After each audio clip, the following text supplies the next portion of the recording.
चलो देखिए, अब हमारा जो चैप्टर है, चैप्टर का नाम ही क्या है? जीव जगत। ठीक है, यानी इसमें जितने भी लिविंग बीइंग है, जीव है, सजीव है, हम उनके बारे में ही बात करेंगे। अब यहाँ पर मैंने सजीव बोला तो तुरंत आपके दिमाग में एक शब्द और आया, निर्जीव। दो तरह के जीव होते हैं और हमने सजीव किनको कहा था? जिनमें जैविक क्रियाएं होती है। और हमने बात करी थी पाचन, श्वसन, उत्सर्जन, पोषण, प्रजनन, वृद्धि, विकास, जनन, ये सब जिनमें होते हैं वो सब होते हैं सजीव। ठीक, अब आज हम एक डिटेल प्रश्न आता है आपका लगभग 4 या 5 नंबर का कि सजीवों के मुख्य लक्षण क्या है, या कभी कभी ये इस रूप में भी आ जाता है कि सजीव और निर्जीव में अंतर लिखिए। तो हम अंतर तो तब लिखेंगे ना जब हमको मालूम होगा कि सजीव के लक्षण कौन से हैं और निर्जीव के लक्षण कौन से हैं। तो आज हम इसी के ऊपर बात करते हैं। देखो, सबसे पहला लक्षण क्या है? निश्चित आकार और आकार।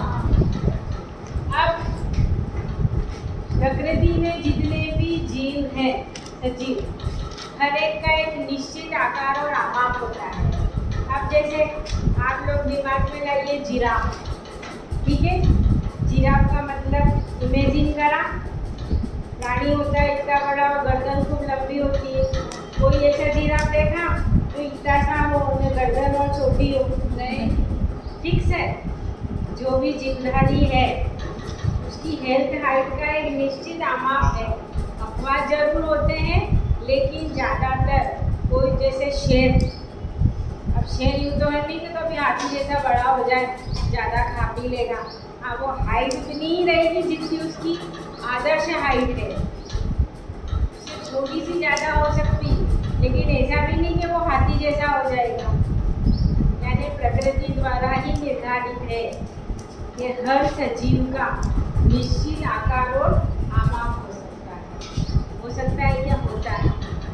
क्लियर है? अब दूसरा आता है कोशिकीय संगठन। सभी जीवों का शरीर मुख्य संरचनात्मक इकाई कोशिकाओं से मिलकर बना होता है। जीवन की रचनात्मक इकाई क्या कहलाती है? कोशिका सबसे छोटी इकाई। अब कोशिका के चारों ओर कोशिका भित्ति पाई जाती है। कोशिका भित्ति के अंदर कोशिका झिल्ली होती है, जिसको आप प्लांट सेल मेम्ब्रेन और सेल वाल कहते हैं। सेल वाल कोशिका भित्ति जो सेल्यूलोज की बनी होती है, ये पादप कोशिकाओं में पाई जाती है। और सेल मेम्ब्रेन प्लांट सेल और एनिमल सेल दोनों के अंदर ही पाई जाती है। ठीक, फिर अगला आता है पोषण। अब कोई भी कोशिका हो, ऊतक हो, जीवधारी हो, सभी को क्या चाहिए? वृद्धि और विकास करने के लिए ऊर्जा चाहिए। वो ऊर्जा कैसे मिलेगी? जब वो पोषण ग्रहण करेंगे, भोजन ग्रहण करेंगे। अब प्रकृति में कुछ जीव तो अपना भोजन स्वयं बना लेते हैं। कौन? हरे पौधे। पौधे भी नहीं, कौन? हरे पौधे। तो एक कवक भी है, वो भी पौधे हैं, लेकिन उनके अंदर क्लोरोफिल नहीं पाया जाता है। वो विषमपोषी पौधे हैं। स्वपोषी पौधे कौन? जो अपना भोजन स्वयं बनाते हैं। और ज़्यादातर पौधे कौन होते हैं? स्वपोषी होते हैं। हम क्या करते हैं? हम पोषण प्राप्त करने के लिए भोजन ग्रहण करते हैं, और हम भोजन बनाते नहीं हैं, हम भोजन को पका कर खाते हैं। ठीक है, तो ऊर्जा प्राप्ति के लिए सभी जीव क्या करते हैं? भोजन ग्रहण करते हैं या बनाते हैं, तो उससे उनकी जैविक क्रियाएं कंप्लीट होती है। यही क्रिया क्या कहलाती है? पोषण कहलाती है। ठीक है, इसके बाद अगला देखिए आप, उपापचय, मेटाबॉलिज्म में वृद्धि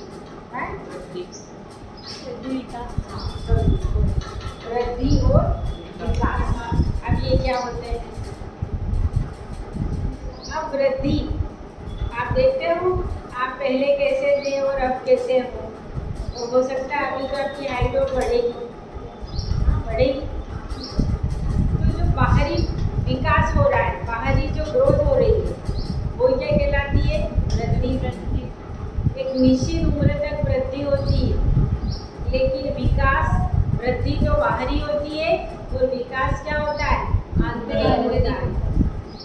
सभी सजीवों में क्या होता है? वृद्धि और विकास होता है। एक निश्चित एज के बाद वृद्धि रुक जाएगी, लेकिन विकास होगा और एक समय आएगा तो फिर विकास होना भी क्या होगा? बंद कम होगा। बंद तो नहीं, कम हो जाएगा। वो भी जैसे जैसे उम्र बढ़ेगी, अब यूँ भी नहीं कि वृद्धि हो गई और हमारी उम्र बढ़ती जाएगी तो हम फिर और छोटे होते जाएंगे। एक बार जो हो गई वही रहेगी। वो निगेटिव मतलब विपरीत दिशा में नहीं होती है, अनुक्रमणीय नहीं होती है। ठीक है। इसके बाद आगे आता है उपापचय। अब उपापचय में सभी सजीवों के अंदर हो रही है। एक होती है अपचय, एक होती है उपचय। अब उपचय जो क्रियाएं होती है प्रकृति में, वो निर्माणात्मक या संश्लेषणात्मक क्रियाओं को कहा जाता है उपचय। ठीक है। एनाबोलिज्म एंड कैटाबोलिज्म ये क्रियाएं कहलाती है। इसका हिंदी में नाम देख लो आप लोग मेरे को। उपचय को कहते हैं एनाबोलिज्म और अपचय को कहते हैं कैटाबोलिज्म। अब देखो कौन सी क्रिया है जिसमें कुछ बनता है? प्रकाश संश्लेषण, भोजन बन रहा है और यही अभी हम रेस्ट में खाना खाएंगे तो भोजन क्या होगा? टूटेगा। जटिल कार्बनिक पदार्थ सरल कार्बनिक पदार्थों में टूटते हैं और हमको ऊर्जा मिलती है। तो एक तरफ तो संश्लेषण हो रहा है और एक तरफ क्या हो रहा है? वही खाद्य पदार्थ टूट रहा है। जैसे फॉर एग्जाम्पल देखो 6CO2 प्लस 12H2O2 और इसमें क्या बना? C6H12O6 plus 6O2 plus 6H2। ये परिभाषा आपकी काय की हो गई? प्रकाश संश्लेषण। दिख रहा है हमको? जाऊँ ये दोनों पॉइंट याद दिलाना मेरे को, अच्छे से लिखते हैं। क्या हो गया? C6H12O6 plus 6O2 plus 6H2। तो देखो कार्बन डाइऑक्साइड और जल ने मिलकर भोजन बनाया, यानी जहाँ कुछ बन रहा है तो बनने वाली अभी क्रिया क्या कहलाएगी? उपचय, एनाबोलिज्म। अब आता है अपचय, एक एनाबोलिज्म। C6H12O6 ये हमारा भोजन ऑक्सीजन के द्वारा वो ऑक्सीजन हमारी बॉडी में जा रही है। ये ऑक्सीजन ठीक विभिन्न प्रकार के एंजाइम रहेंगे और इसमें क्या हो जाएगा? 6CO2 plus 6H2O plus 38 ATP। ये ATP के द्वारा ही हमको क्या मिल रही है? ऊर्जा मिल रही है। एडिनोसिन ट्राइफॉस्फेट और हम हमारे जीवन की सारी क्रियाएं संपन्न कर पाते हैं। ठीक है। अब ये जो भोजन का ऑक्सीकरण है ये ऑक्सीजन की उपस्थिति में हो रहा है तो वो ऑक्सीडेशन कहलाता है। और आगे हम देखेंगे, अभी शॉर्ट में समझ लो कि यही यहाँ ऑक्सीजन नहीं होगा तो भोज्य पदार्थ का क्या होगा? अवायवीय ऑक्सीकरण होगा। उस क्रिया में एल्कोहल, लैक्टिक अम्ल, एसिटिक अम्ल आदि का निर्माण होता है और मात्र 2 ATP ऊर्जा मिलती है। ऑक्सीडेशन में कितनी मिल रही है? 38 ATP, जबकि अनॉक्सीडेशन में मात्र 2 ATP ऊर्जा प्राप्त होती है। समझ में आया? कोई दिक्कत? तो निर्माणात्मक क्रियाएं उपचय कहलाती है और विनाशात्मक डिस्ट्रॉय जहाँ होता है विघटनकारी क्रियाएं क्या कहलाती है? अपचय। फिर आया उत्तेजनशीलता और संवेदनशीलता। प्रकृति के अंदर सभी जीवधारियों में सेंसिटिव ऑर्गन पाए जाते हैं। त्वचा में, पौधों में भी होते हैं। चुईमुई को देखा होगा आपने, हल्की सी आहट होती है वो सिकुड़ जाता है। सूरजमुखी का पौधा देखा है, सूरज के साथ साथ उसका फल उगता है। आप घर के अंदर यहाँ खिड़की के यहाँ पौधा लगाओ, आप देखोगे कुछ समय बाद उसका तना बाहर की तरफ वृद्धि करेगा। ठीक है। सभी जीवों में, हमें भी कोई चाटा मारेगा अभी तो क्या करेंगे अपन?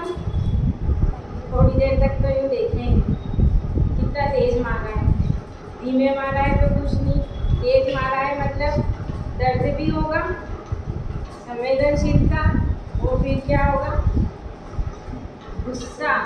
फिर हम भी क्या करेंगे, अपनी ही तबीयत से। तो सभी जीवों के अंदर क्या होती है, उत्तेजनशीलता भी होती है और संवेदनशीलता भी, क्योंकि हम जीवित हैं, हमारे अंदर ये प्रोसेस होगी। यहाँ और कुछ तो नहीं बता रखा, वही बाहरी वातावरण के प्रति, भौतिक और रासायनिक कारकों के प्रति सभी सजीवों में क्या होती है, संवेदनशीलता या उत्तेजनशीलता पाई जाती है। ठीक है, इसके बाद आइए आप लोग क्या होता है, जीव द्रव्य। अब कोशिका होती है, पादप कोशिका, जंतु कोशिका। कोशिकाओं के अंदर एक रंगहीन, गाढ़ा, हल्के पीले रंग का क्या होता है, पदार्थ पाया जाता है।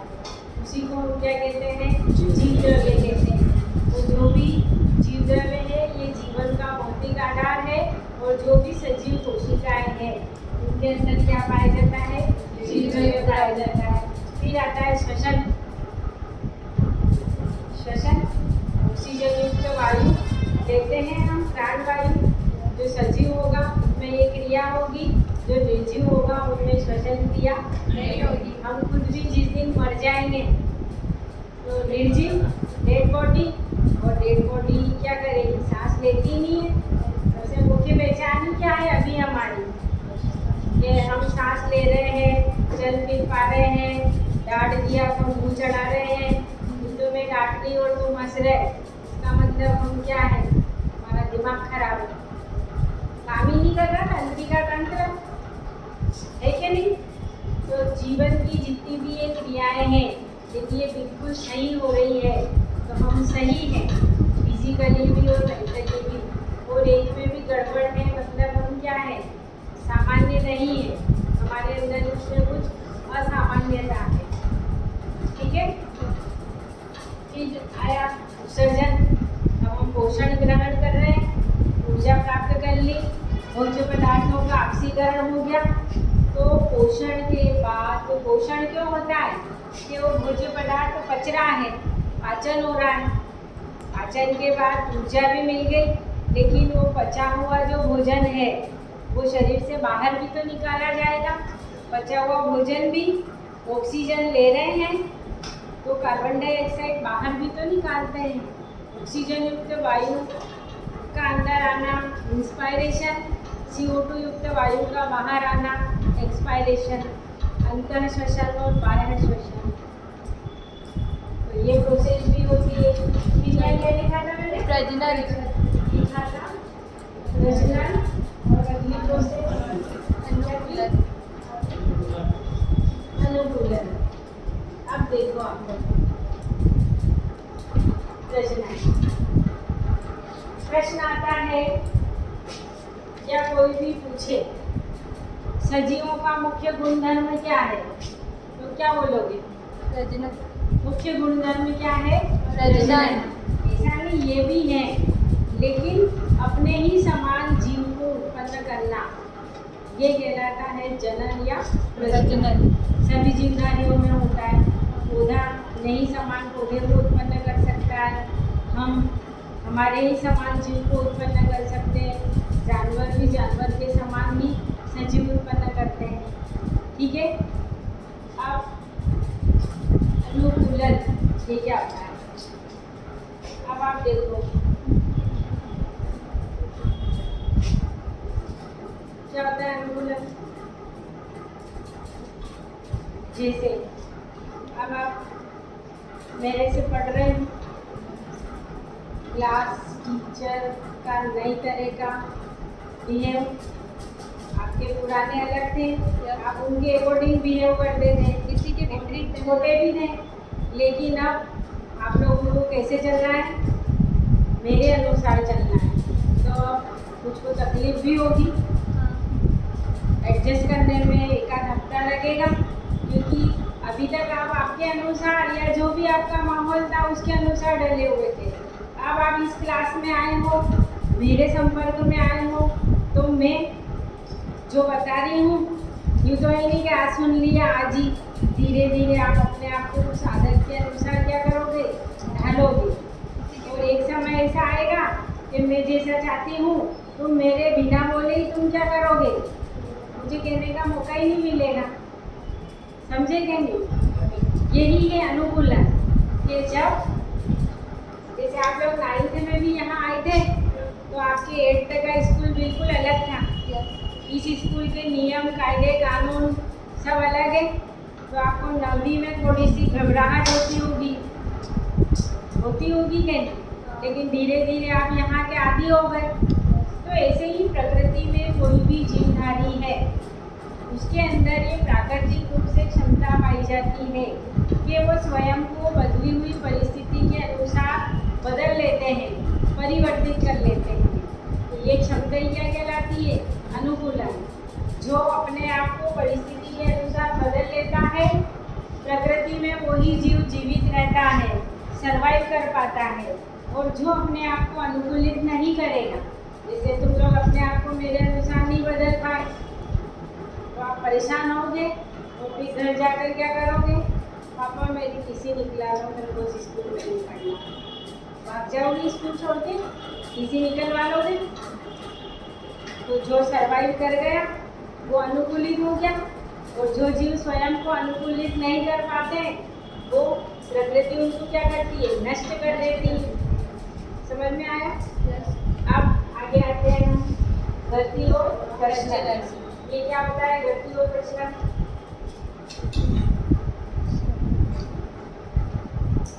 क्या होता है? एक जगह से दूसरी जगह। जैसे मैं यहाँ से चल के वहाँ जा रही हूँ, वहाँ से चलकर यहाँ आ रही हूँ, ये है प्रचलन।